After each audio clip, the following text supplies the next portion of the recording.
Hello, 1102. Today's lecture, we're going to talk about problems in research and how we go about solving them. We'll start off talking about three major types of data that psychologists like to collect. Then we'll move on to two major problems when conducting psychological research and what we need to do to try to control or eliminate these potential confounding variables, how to deal with these particular problems. So first, let's talk about different types of data that psychologists like to collect. The first type that we've already encountered a little bit when we talked about survey research is that of self-report. Okay, as psychologists, we're interested in what is going on in somebody's head, but we can't directly observe what's going on in their head. So one way to get at this information is to ask people, how do you feel about this? What's your attitude towards this particular thing? How do you think you solved this problem? What were the problem-solving steps that you went through? What is your personality like on a scale of 1 to 7? Okay, we're asking the subject to report about what's going on inside their mind. Now, there's advantages to this. It's fairly easy to collect, okay, but there's a lot of problems with this. We cannot directly observe what goes on in somebody's head. As much as we might want to as psychologists, we can't directly observe how someone actually comes up to an answer to a problem. And that person might not actually know how they came up with that answer. They might weave you a story, but you can't directly observe this. So while there's some benefits of self-report, there are a lot of negative consequences of relying on self-report as well. Another type of data that we're interested in is that of behavioral data. So here we are directly observing behavior. Now the good thing about behavioral data is everybody can see it. Psychologists are not going to disagree with how much behavior is there. The rat either presses the bar or they don't. Okay. When we're trying to look inside someone's head with self-report, since we don't know what's going on inside their head, we just have to rely on there. Okay, we might not get the correct answer, whereas with behavior, it either happens or it doesn't. It's publicly verifiable. There's many types of behavior that we're interested in psychology.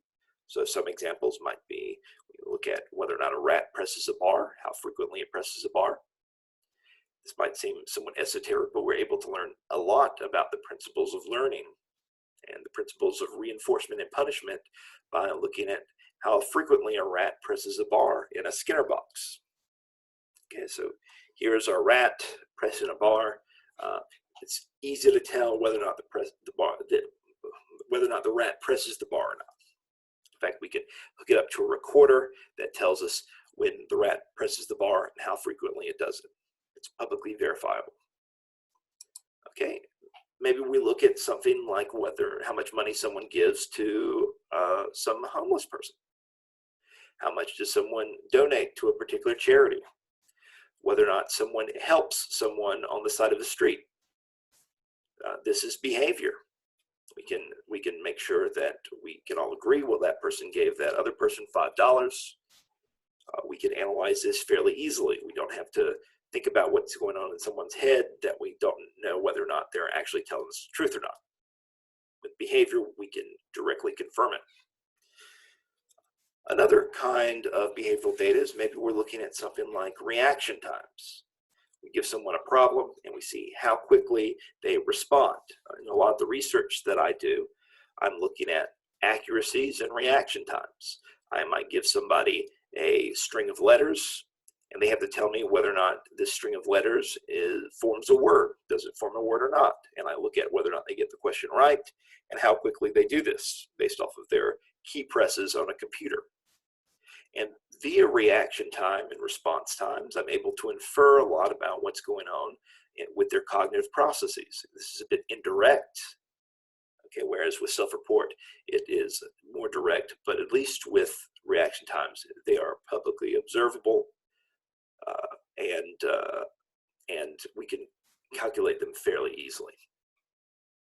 A third type of data that psychologists are interested in, and in the past couple of decades have become increasingly interested in, is physiological data. So we're looking at someone's physiological response to a particular event, situation, task. So we can look at things like EEG. EEG stands for electroencephalogram. Here's me with a EEG system that I have. Can we hook electrodes all over someone's scalp? And with all the electrical activity that goes on in the brain, we're able to get some reading of electrical current flowing across someone's scalp. And we can look at this electrical current and infer some things about how the person is cognitively dealing with a particular event or task, whether or not they remember a word or not remember a word, whether or not they have a particular emotional reaction, whether or not they notice or pay attention to something. So we can infer a lot of things with physiological data here, electrical activity across the scalp.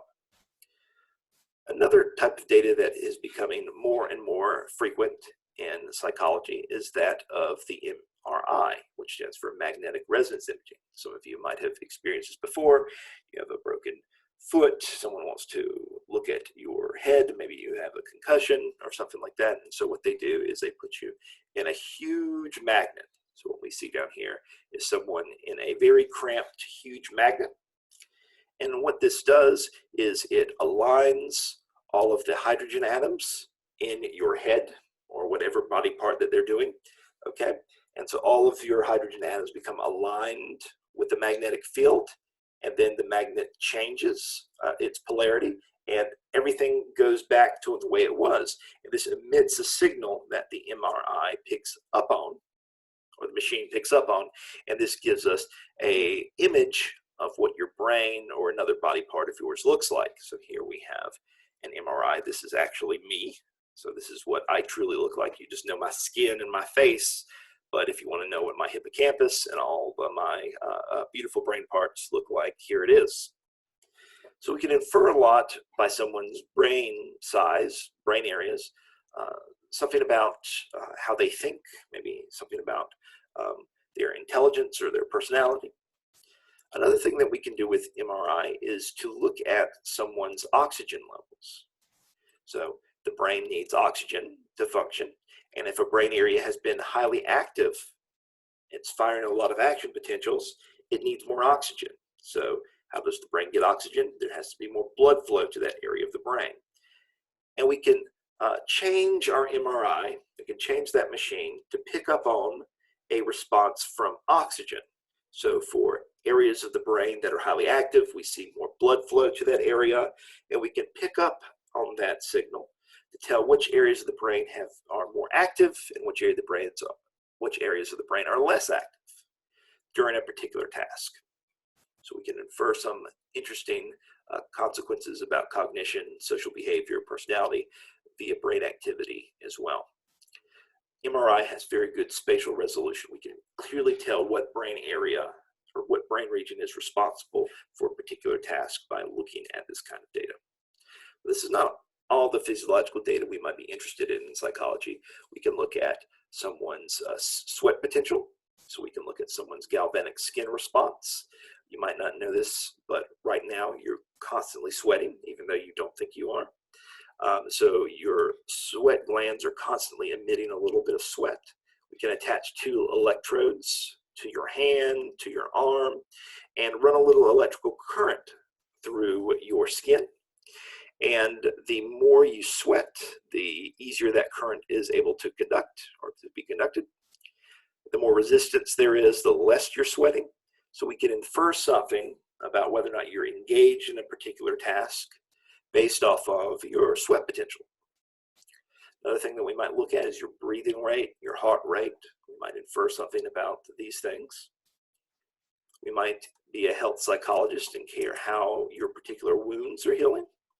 Is your wound healing well? Is it slow? Maybe we can look at the impact of stress on whether or not your body heals an injury well. So we can look at a lot of different kinds of physiological data.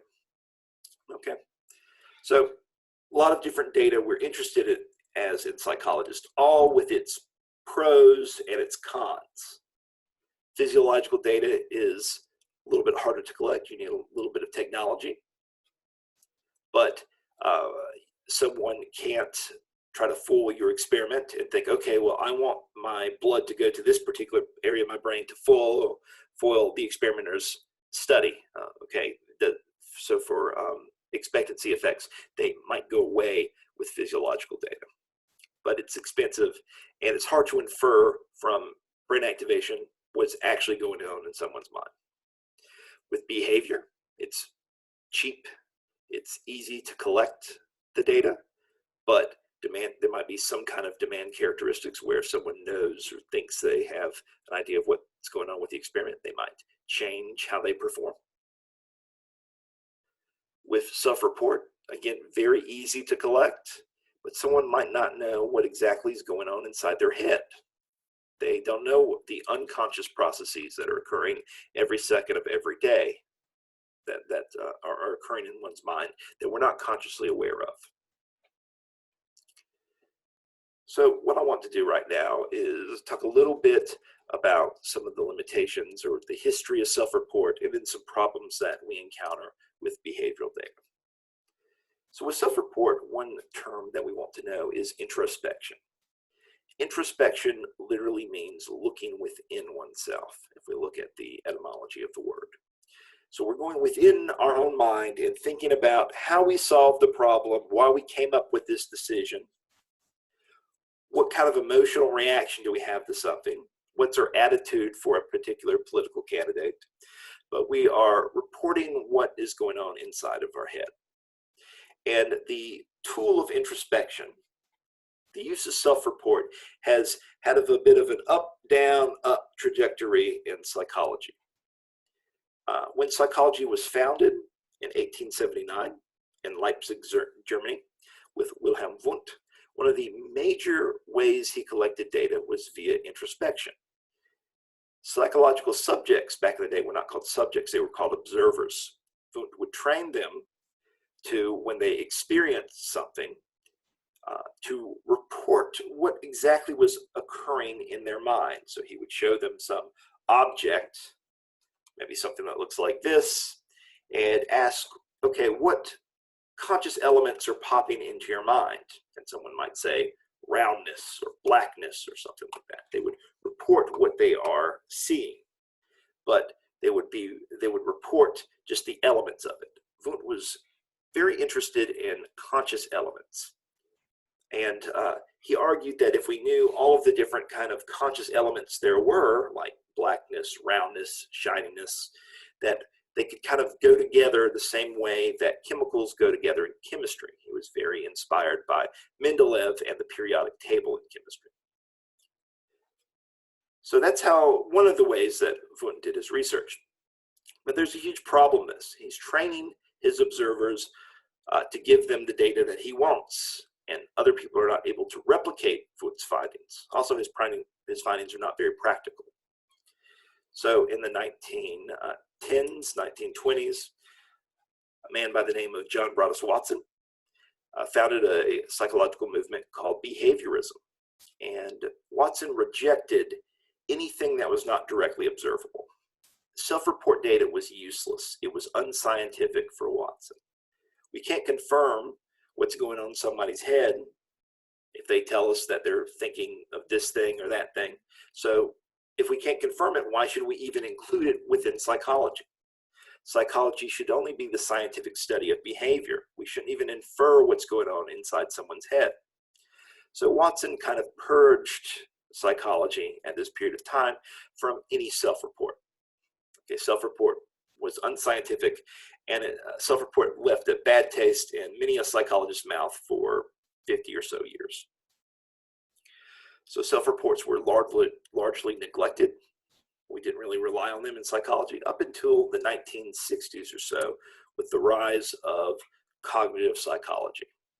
With the rise of computers and this new branch of psychology, self-reports became more prevalent. When we're trying to understand what's going on in somebody's head, self-reports are just, we don't want to restrict ourselves to just one type of data. Okay, to get the full picture, let's look at all different kinds of data. Maybe we can ask someone how they came up with the solution of this problem and then test that hypothesis by looking at behavioral data or physiological data. So the history of self-report has been very up and down. But right now, we rely on self-report. We use self-report, but it's not the only way that we collect data, and we're mindful of the limitations. There's many things that occur unconsciously that people are not aware of. And many times people will make up a reason for why they feel a particular way that might not be the true reason of why they feel that way.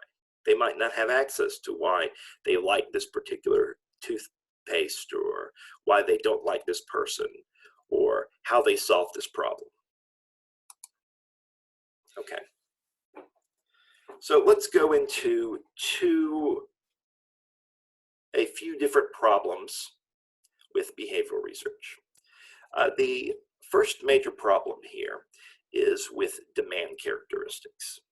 Demand characteristics are a potential confound of our behavioral data in which the subject tries to guess what the experiment is all about, and either consciously or unconsciously, they change their behavior to try to help the experimenter out.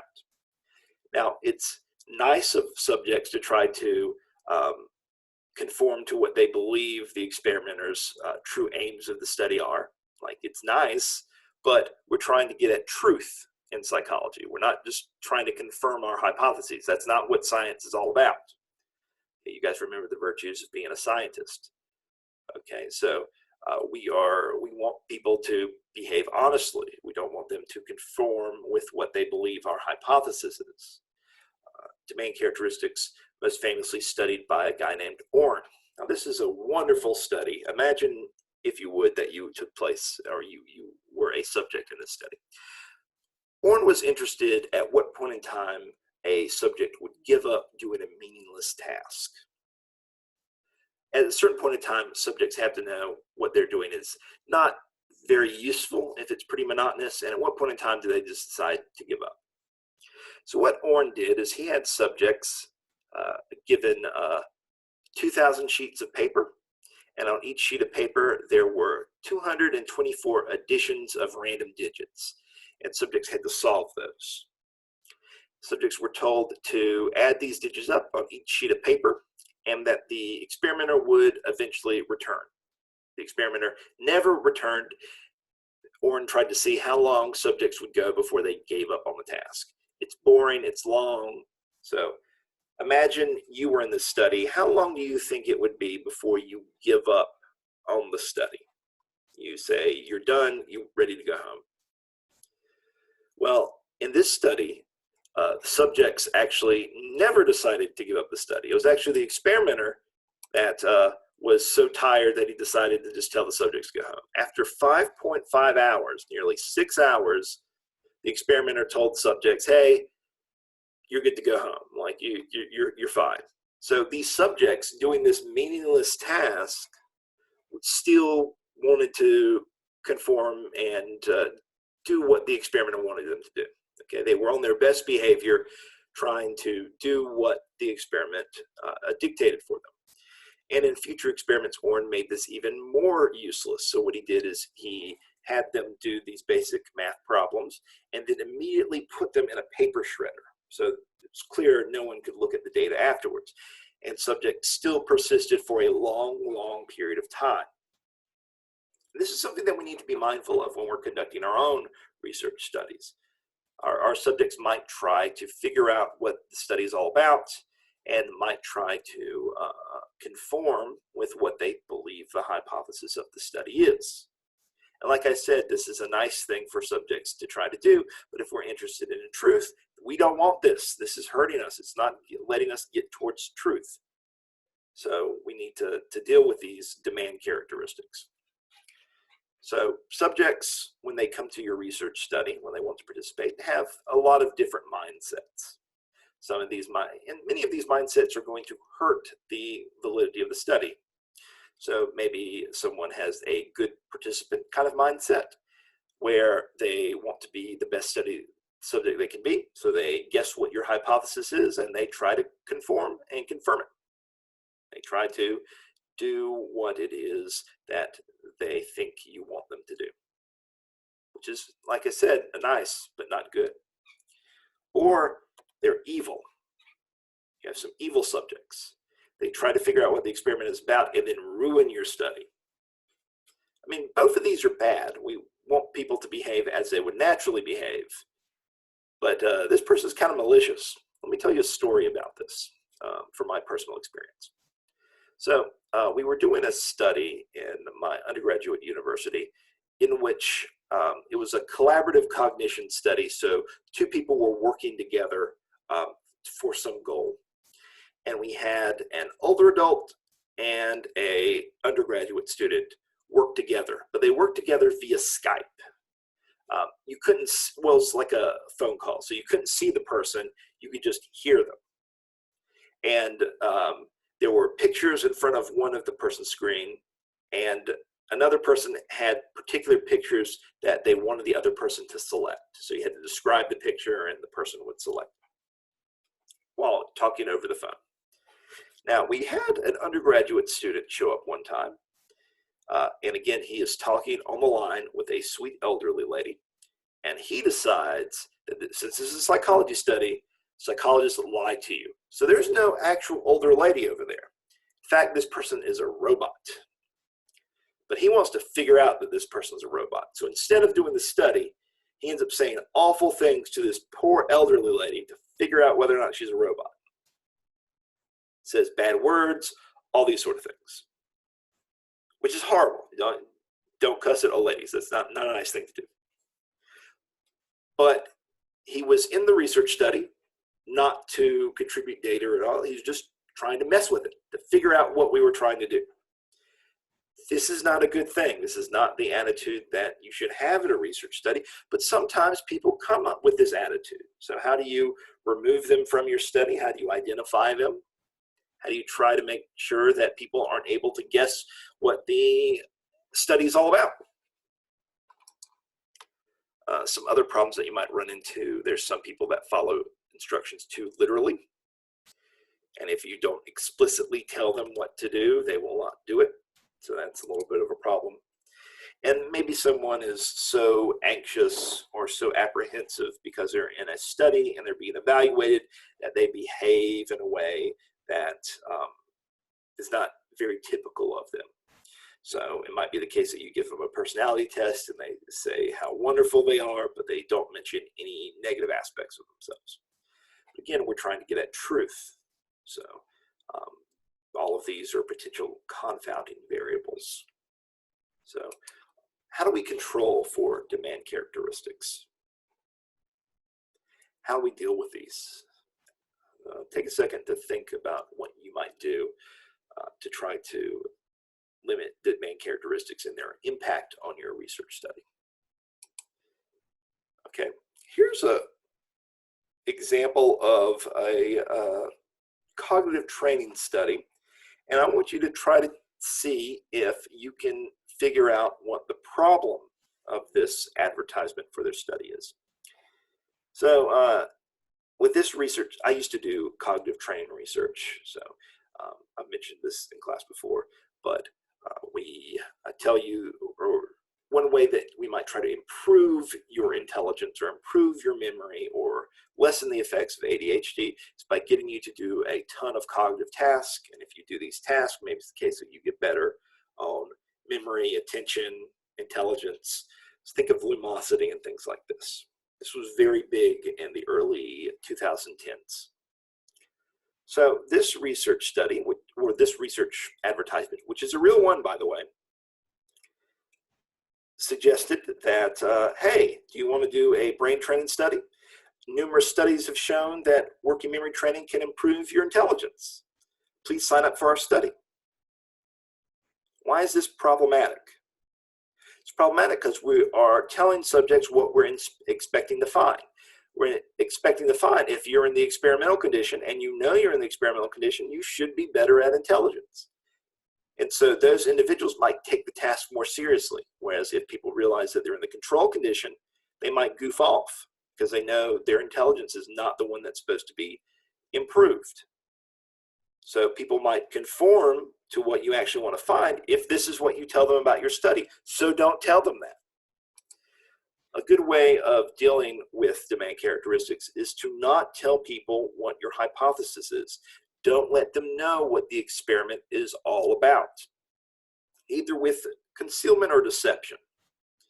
So deception, we're actually lying to them. Think of Milgram's study, where Milgram argues, or where the researcher says that the study is all about memory and learning, when it's really about obedience. That's deception. Concealment is a little bit different. Concealment is where we just don't tell them what our hypotheses are, what the true purpose of our studies are. In all my research studies, I have hypotheses, but I typically don't tell them to my subjects. I say that my studies deal with the relationship between memory, attention, and intelligence. It's a little bit more specific than that, but I don't tell them that because I don't want them to try to behave in a certain way that confirms my hypotheses. So depending on your study, either use deception, concealment. You don't want subjects to know what your hypotheses are because they might behave in a certain way to confirm those hypotheses or conform to expectations. So another category of potential problems are expectancy effects. So let me tell you a wonderful, wonderful story about a subject expectancy effect. Okay, so this gentleman over here is Sergei Voronov. Sergei Voronov won a lot of prizes, a lot of awards in physiology in the 1920s and 30s for his wonderful research on the monkey gland procedure. Now, what is the monkey gland procedure? Let me tell you. So Sergei Voronov was noticing, men as they age, they might lose their hair, they might become weaker. Some people are not as energetic as others. So he wanted to find a way to improve men's vitality. Okay, well, women as well. But to improve someone's vitality, to stop them from aging, if there was a way to do this, this would be great. At this point in time, we don't know about testosterone, but it's clear something in the testicles is important for masculinity. Okay, because we know if we cut off the testicles of a bull, okay, if we cut off the testicles of a human being, we know the effects of that. So something in the testicles is important for virility. So this is what Voronov thinks to himself. Okay, if we want to improve someone's masculinity, if we want them to live longer, to have more hair, to be more masculine, we need to get testicles for these people. So what he decided to do is to first go to chimpanzees, baboons, remove their testicles, and graft their testicles onto a human male. So you take a scrotum and the testicles of a chimpanzee baboon, and you graft them onto a human male's testicles. This was the monkey gland procedure.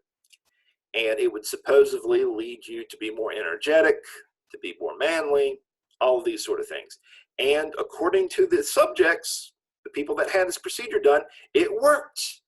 Okay, how can you argue with these results? Look, here's a 14-year-old, and he looks childish. And then a year later, look how more masculine he looks after he has had chimpanzee testicles grafted to his body. It's not puberty. No, that's not the explanation. It's clearly the monkey testicles.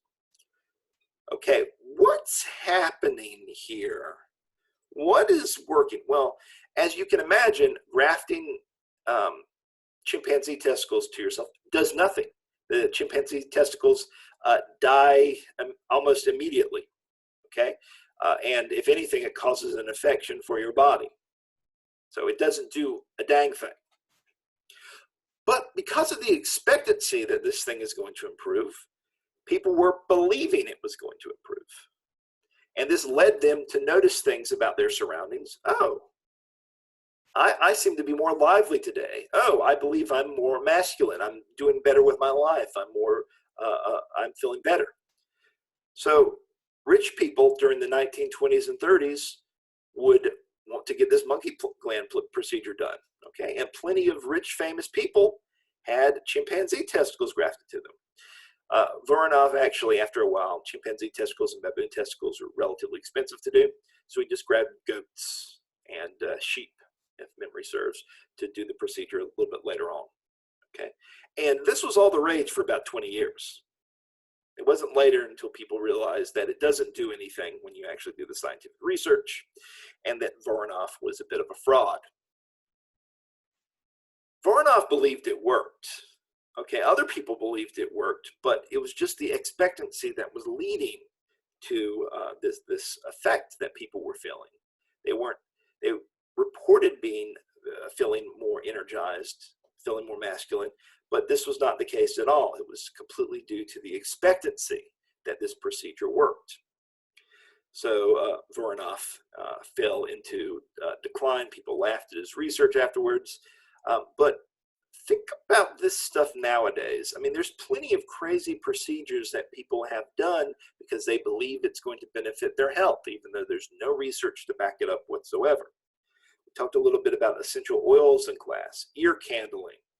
There's plenty of things that people think that they work. And since there's no, they don't look at the research, they believe that they work and will debate it till the end of time that whatever they're doing for their health ends up improving their health. Okay. So you're probably aware of this, but this is a subject expectancy effect. Another way of talking about it is a placebo effect.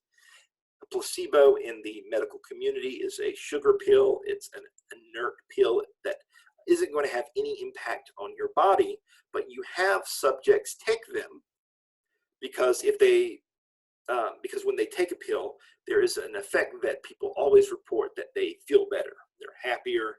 It takes care of their illness. Okay, we see this in a variety of different settings. Okay, we can do this for any kind of drug trial. So if we're trying to see whether or not fluoxetine, which is the main ingredient in Paxil, Prozac, yeah, Prozac. Sorry about that. The main ingredient in Prozac. See if it improves depression. We give people a sugar pill in one condition, which is our control, and we give them the fluoxetine in the experimental group. And we make that comparison instead of without the placebo, because people would, in the control group, would realize that there's nothing that's going to improve how they feel. The effect of fluoxetine might be completely due to someone's expectation. It might be completely due to this placebo effect, where they report feeling better just because they believe that the drug had some kind of effect. Placebo effects are really large and really real. Okay.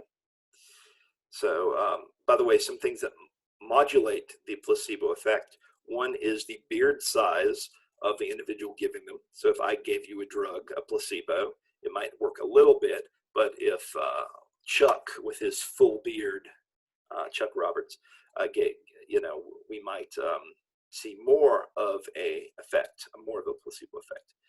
How long a doctor's coat actually affects the placebo effect as well. The longer your coat is, the longer you've been around as a doctor, medical doctor in this situation. So there's many things that modulate how much of a placebo effect you find. Another great example is in social psychology research. We give people at a fraternity party or some kind of college party a bunch of O'Doul's. O'Doul's is a beer. It tastes like beer, but is not alcoholic whatsoever.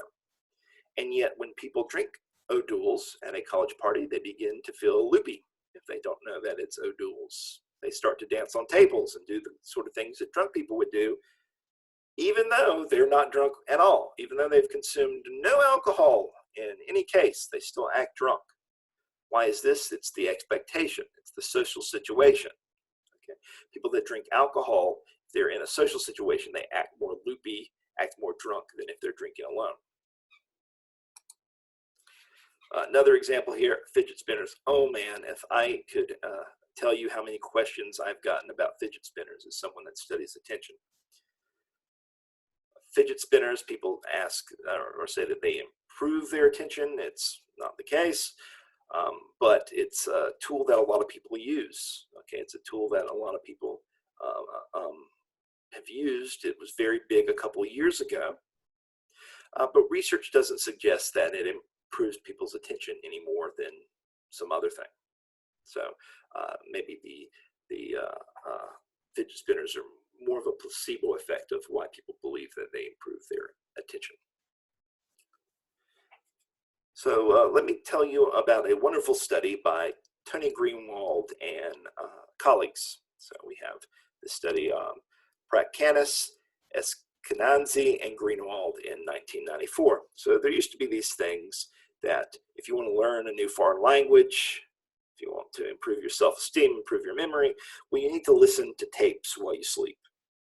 Okay, we plug in some earphones while you sleep, you go to bed, and while you're sleeping, you're processing all these lectures that you're hearing in your sleep. And you can learn new languages, learn all sorts of new things.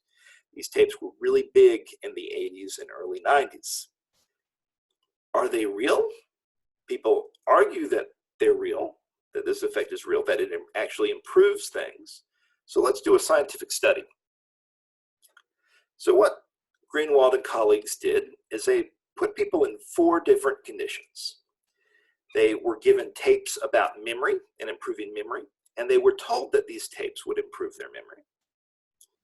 They were given tapes about memory, but instead they were told that these tapes would improve their self-esteem. They were given tapes that improved their self-esteem, and they were told the tapes would improve their self-esteem, or they were given the self-esteem tapes and told the tapes would improve their memory. So we're manipulating what the tapes actually are trying to improve and what you believe the tapes are going to improve. And afterwards, we see if they actually improve memory and self-esteem, and we ask you about your perception. Do you believe your memory improved? Do you believe your self-esteem improved? What do we actually find? Here's the data. So here we have the 4 different conditions. You had the self-esteem tapes, and you expected to improve your self-esteem, and you received the self-esteem tapes. You were expected to improve your self-esteem, but you actually received the memory tapes, and so forth. Here, what we see is that people that expected their self-esteem to improve their self-esteem regardless of which tape they actually had. Okay, people that reported their memory improving were people that had the expectation that their memory improved. Okay, regardless of which tape they actually had. So it wasn't the tape actually improving anything at all. It's the expectation. If you think that the tape is going to improve your self-esteem, regardless of what the tape says, you think your self-esteem is improved. If you think the tapes are going to improve your memory, regardless of which tape you have, you believe it improves your memory.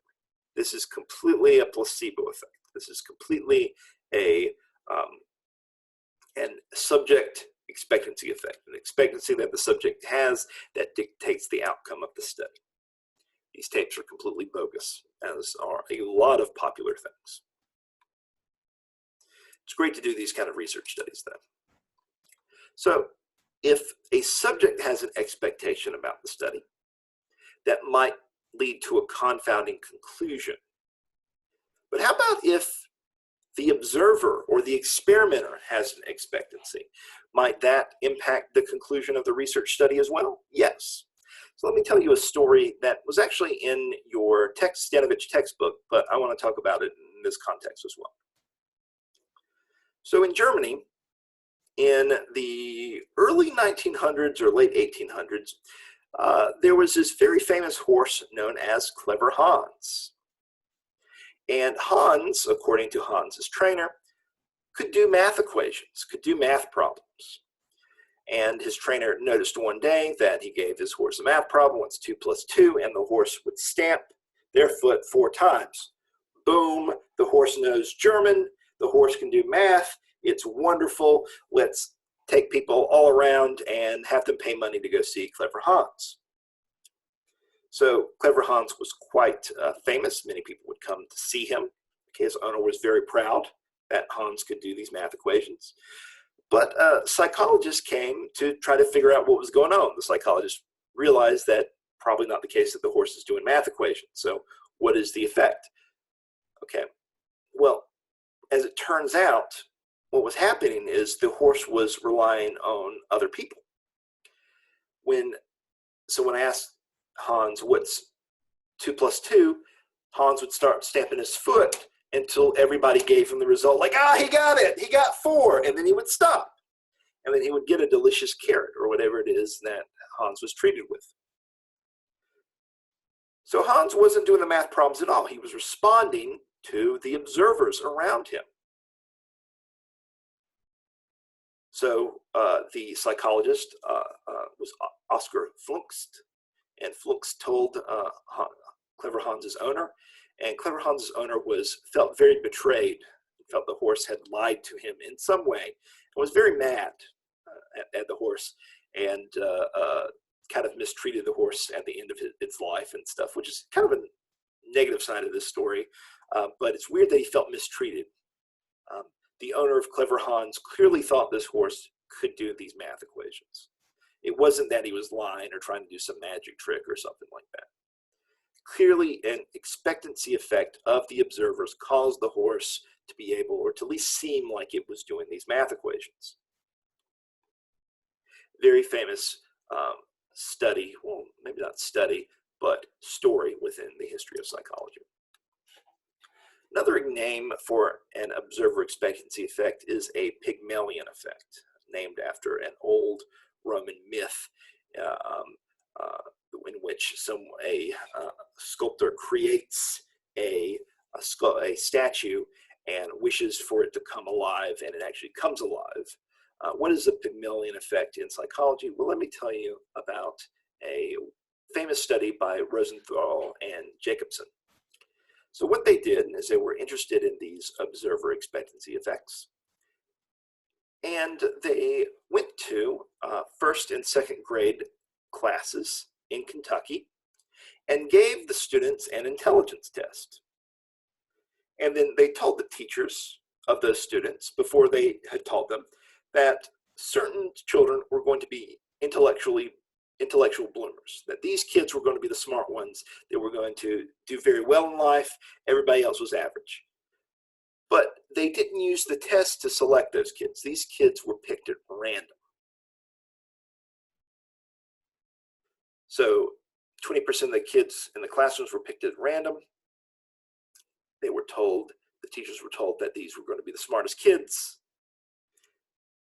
And then they came back after the end of the school year and gave the same test of intelligence to see whether or not these randomly selected kids were smarter. So in reality, these kids were selected completely at random.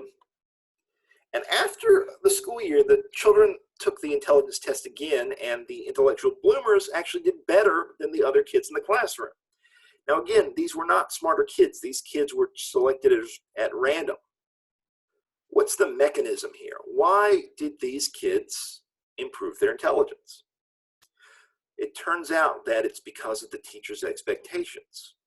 If we tell the teachers these kids are going to be smarter, well, they're going to answer the questions these kids have more readily. They're going to give more attention to these kids than they would the other kids. Because clearly, Sue, who's an intellectual bloomer, she'll get it eventually if I teach her again and again and again, whereas Todd over here is not an intellectual bloomer, and Todd's never going to get it, so why waste your time on Todd? So that might be the mechanism behind here. So Pygmalion effect, if we have an expectation for a certain outcome, we might cause the subjects of the study to change their behavior in such a way that fulfills our expectation.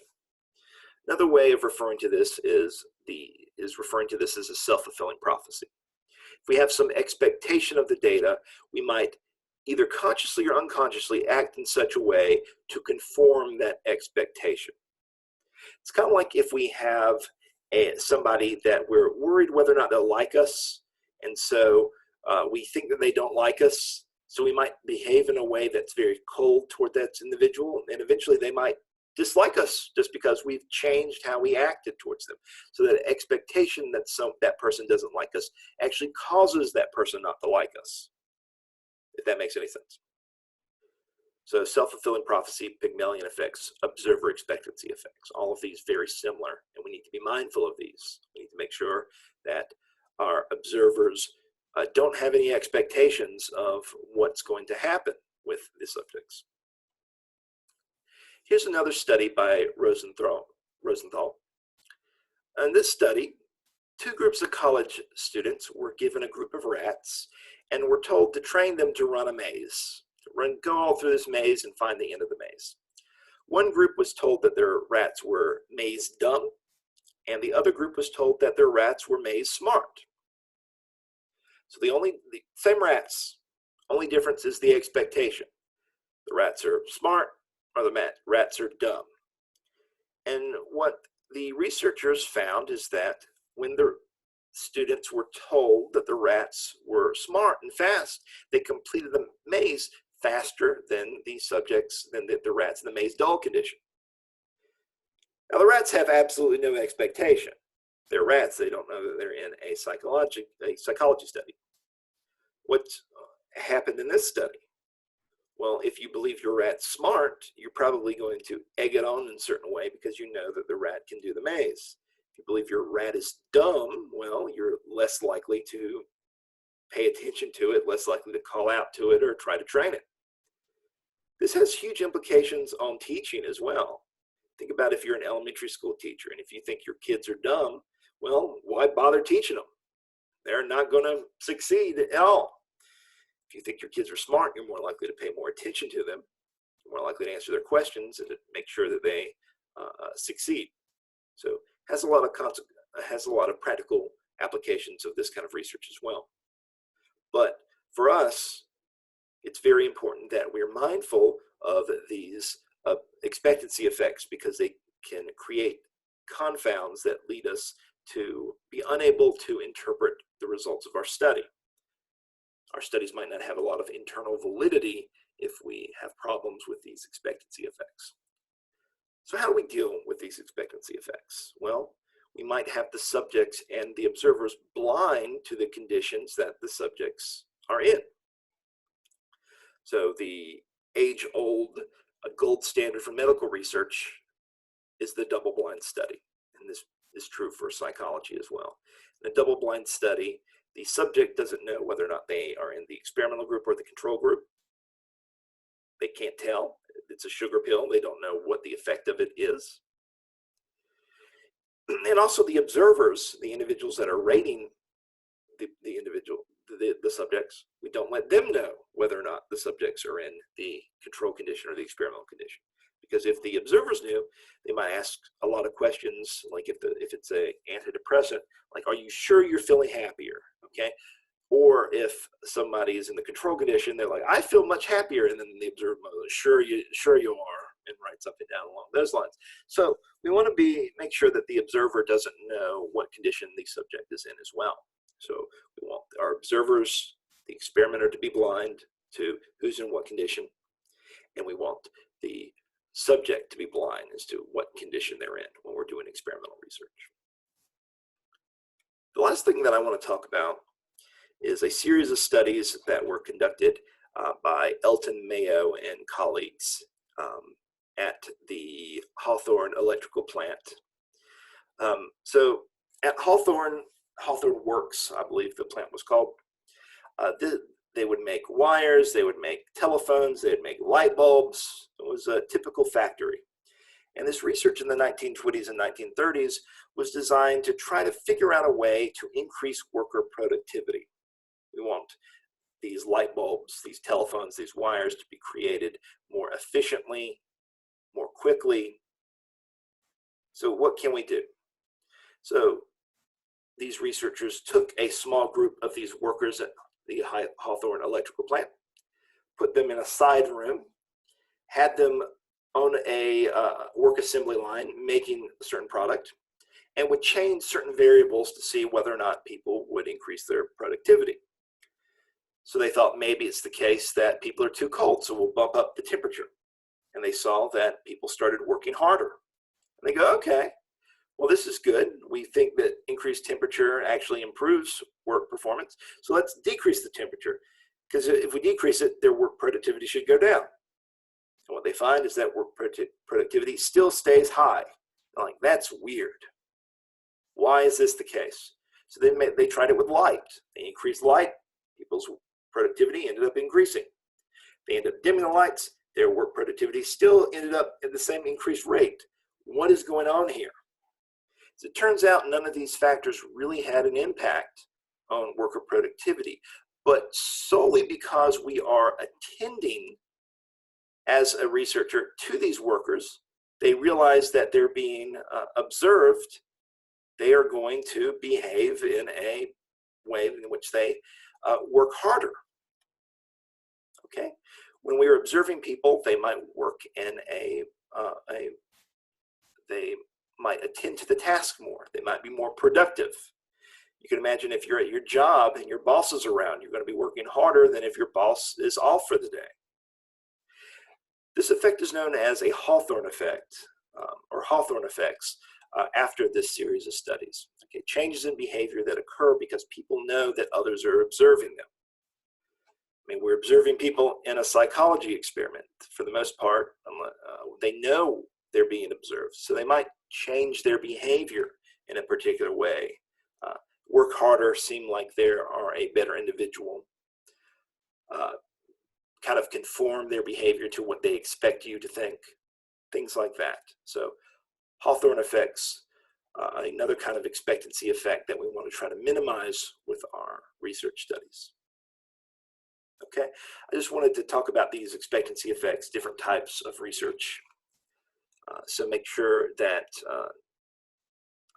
next week or this week, depending on when you're watching this video, that you complete quiz 3, you turn in your career paper, and you complete your city training and upload that to D2L as well. Okay, thank you guys so much, and I hope you have a wonderful week. Stay safe. Bye-bye.